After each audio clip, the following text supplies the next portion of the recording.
Hey guys, ready for our next reading of The Meanest Doll in the World. We are in the middle of chapter 16, and 17 is pretty long, so we'll read about midway through chapter 17 today. When we left off, Annabelle and Tiffany were in the attic, trying to decide what to do, where Mean Mimi could be, and that's where we'll pick up. 2 nights later, long after the Palmers had gone to bed, Annabelle Doll sat inside the Barbie camper, practicing her breathing and enjoying having a few minutes all to herself. Breathe in, breathe out, calm, calm, calm. She leaned back in the plastic chair and gazed out of the window of the camper. Katie's room, bathed in moonlight, was still. She heard nothing from the dollhouse, nothing from the direction of Kate's bed. Breathe in, breathe out, calm, calm, calm. Slam! The door of the camper banged open so fast and with such force that Annabelle, startled, slid sideways off the chair and tumbled to the floor with a gasp. Mean Mimi stood in the doorway, her glittery princess clothes sparkling in the moonlight. Bonjour, crybaby, she greeted Annabelle. Annabelle climbed back into the chair and sat up straight, pushing the chair as far back from the door as possible. Mimi, she cried. She glanced out the window of the camper, but she could only see a corner of the dollhouse. What are you doing here? Well, Mimi began, idly twirling a lock of her hair, I just thought you'd be interested to know that I heard Tiffany and your aunt talking about you last night. What? Annabelle tried to back away, but could move no further. Yep, I heard them talking about you, and you know what? They're planning a big exploration, and they're not going to invite you along. They aren't? Nope, because you always ruin things. Like when you fell in the spider's web? How did you know I fell on a spider's web?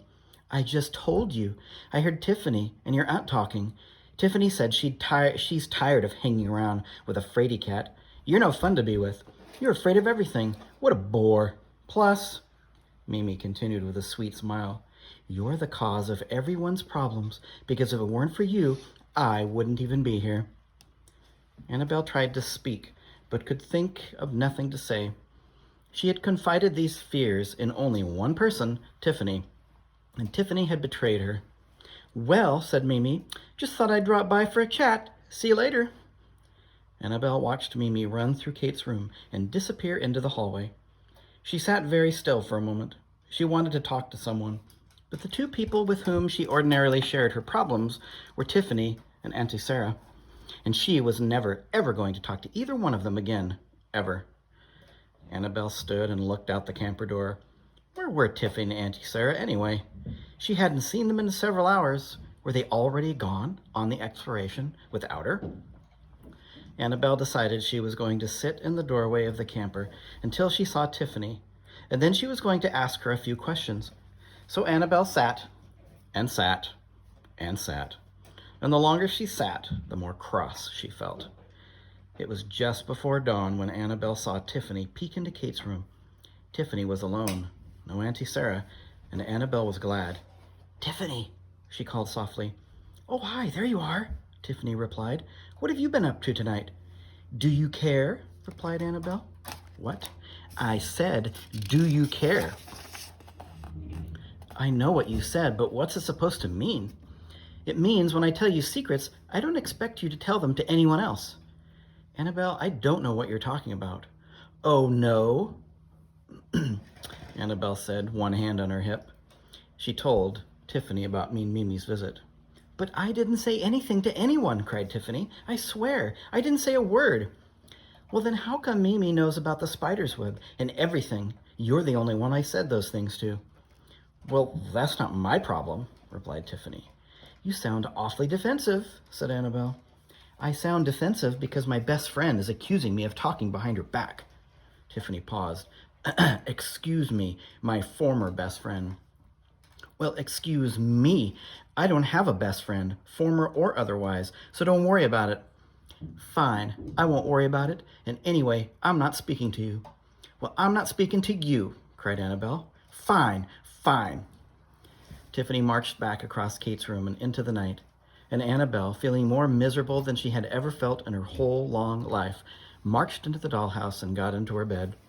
She pulled the covers over her head, then called, And don't anybody try to talk to me. Chapter 17, Mean Mimi Meets Her End. Annabelle didn't speak to Tiffany for an entire week, and she spoke as little as possible to Auntie Sarah. She had intended not to speak to her at all, but living in such close quarters made that difficult. Anyway, Annabelle was angrier with Tiffany than with Auntie Sarah. She understood why Auntie Sarah might not want her to go along. She was disappointed, but she understood. Tiffany, however, had betrayed her. Annabelle did not understand that, and she thought it was unforgivable. That long, lonely week was even worse for Annabelle than the many years before she had had a best friend. No best friend at all was better than a best friend who had become a traitor. Annabelle spent hours lying on her bed, thinking and remembering. She remembered the first time she had ever met Tiffany, when the Funcrafts and their dream house had been delivered to the Palmers in a large cardboard carton. She remembered reading Auntie Sarah's diary with Tiffany and forming SELP. She remembered when Tiffany told her that if she had a friendship necklace, she would share it with Annabelle. Ha, thought Annabelle. If I had a necklace now, I'd give it back to Tiffany. After I had scratched traitor on her half of the heart, best traitor. During this miserable week, Annabelle kept track of the times Mean Mimi was spotted in Kate's room. 4 visits in all. Once to call to Kate again while she slept. Once to make another nighttime mess on the floor of Kate's room. Once to deposit a cat toy in the doll's parlor. They managed to hide it before Kate noticed it. And once to announce to Annabelle that she, Princess Mimi, was Tiffany Funcraft's new best friend. The dolls grew afraid that their secret life might be exposed at any moment, and that they would be able to do nothing about it. "Good night, Annabelle," said Bobby. "Doing nothing about Mean Mimi is sure working great." Annabelle felt equally cross. As if trapping her was such a good idea. "Children," Auntie Sarah called softly, "please." "Oh, be quiet," muttered Annabelle, but not so that anyone could hear her. That was on a Monday night. On Tuesday night, there was no sign of Mimi. She's probably in Nora's room, torturing the Funcrafts, thought Annabelle. Or maybe she's whispering with Tiffany, her new best friend. But on Wednesday night, there was no sign of Mimi either, nor on Thursday night, nor on Friday. "Do you suppose maybe she's gone?" ventured Papa. "Do you think she's left? Perhaps for good." "It's possible," replied Mama. "I guess anything is." "How could she leave?" asked Nanny. Annabelle thought of her conversation in the attic with Tiffany, of the idea of Mimi walking boldly down a street in the big outside world of the humans. She didn't want to frighten her family, though, so she said, "Well, maybe she's decided to go back to BJ's. Maybe she decided she punished Tiffany and me enough, and she left for school in Kate's backpack." "Punished you?" repeated Auntie Sarah. Annabelle wouldn't look at her, but she said, "Yes, we ruined her life at BJ's. I think maybe she followed us here to teach us a lesson, but didn't plan to actually stay." Annabelle's family looked both hopeful and thoughtful. "Well, that would mean," said Mama, "that she's making life miserable again for Callie's dolls." "Maybe and maybe not," said Annabelle. "She doesn't have much control over them anyway." But Annabelle knew that Mean Mimi could still be dangerous to dolls everywhere. "Perhaps," said Uncle Doll, "our lives can return to normal now." Saturday afternoon was raw and rainy, with an autumn wind that whistled around the corners of the Palmer's house, rattling the windows and creeping through the cracks. Kate closed herself into her room, curled up on her bed, covered herself with a blanket, and began to read the book, Half Magic. Ordinarily, Annabelle would have enjoyed a day like this, all cozy and quiet, with Kate nearby reading. But Nora had secretly played in the doll's house that morning, and she had left Tiffany and her parents in the parlor with Annabelle. Mom and Dad Funcraft were lying on the floor. Annabelle and Tiffany were sitting jammed together in an armchair. Each had quietly pinched the other 5 times already. And before Kate had entered the room, Annabelle had whispered to Tiffany, "Traitor," and Tiffany had replied, "Liar." Now Annabelle could neither pinch nor whisper, not with Kate so close at hand. But she could feel anger bubbling inside of her, and imagine she could feel Tiffany's anger bubbling as well. Annabelle tried to concentrate on Kate.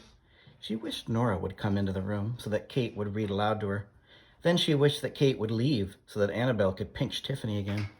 Then she forgot about Kate and began a list Of all the things she hated about Tiffany, number 1 on that list was, she's a traitor. So were numbers 2 and 3. Annabelle was working on number 4 when she thought she saw movement on the floor near the head of Kate's bed.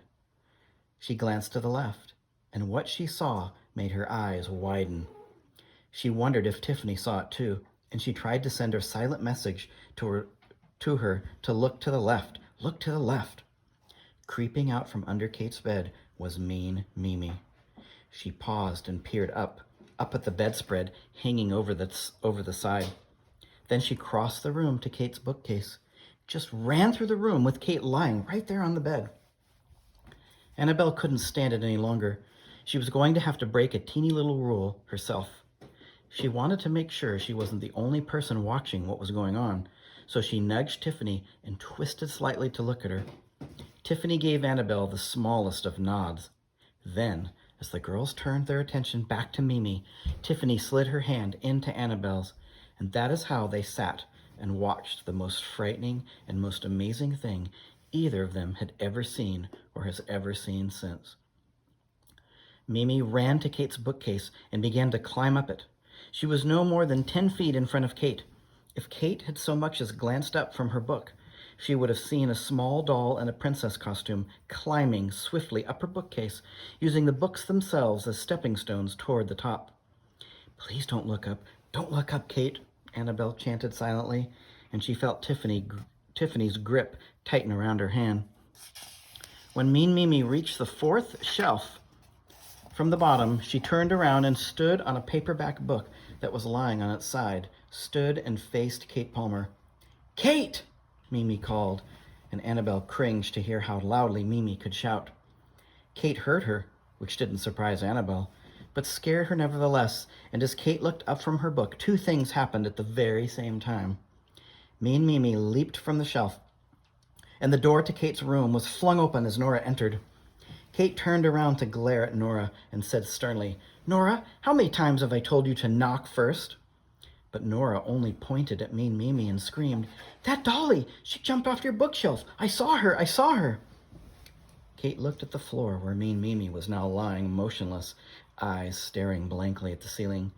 "Oh, Nora," she said, "she couldn't have jumped. She must have fallen somehow." Annabelle knew that Kate hadn't actually seen Mimi jump.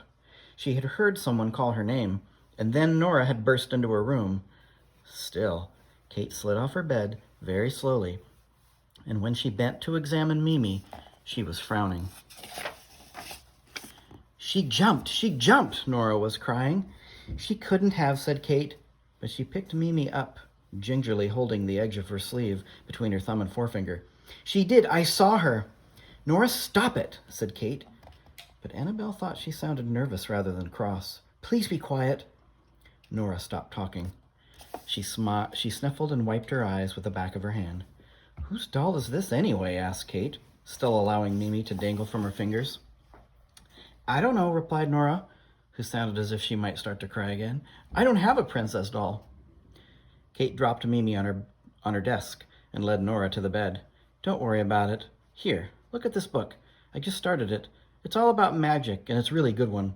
I'll read to you for a while." Kate and Nora sat together on the bed for a long time. Annabelle didn't take her eyes off Mimi. She barely even listened to the story. But although she stared at Mimi for half an hour while Kate read to Nora, and then for another 3 hours as the afternoon dragged on, she didn't see Mimi so much as blink. Annabelle stared at Mimi for a while the Palmers ate their dinner. She stared at her during the stormy fall evening while the Palmers talked on the phone and watched television, and Kate and Nora took their baths and got ready for bed. Kate had been asleep for a full hour when Annabelle dared to stir. She turned to Tiffany and whispered, "I haven't seen Mimi move. Have you?" "Nope." Slowly the rest of the dolls joined Annabelle and Tiffany and Mom and Dad. They stared down at Mimi. Several of them had seen her jump. Those who hadn't listened to Kate and Nora and figured out some of what had happened. Annabelle and Tiffany filled them in on the rest. "And she hasn't moved since Nora saw her land on the floor," Annabelle said. "She's definitely in doll state."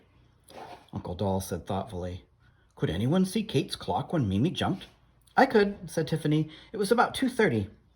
All right, said Uncle Doll. We'll see what happens at 2:30 tomorrow afternoon. I hope she doesn't do anything foolish when she's released from Doll State. And that is where we will pause for this reading. Hope you enjoyed it, and I'll see you next time.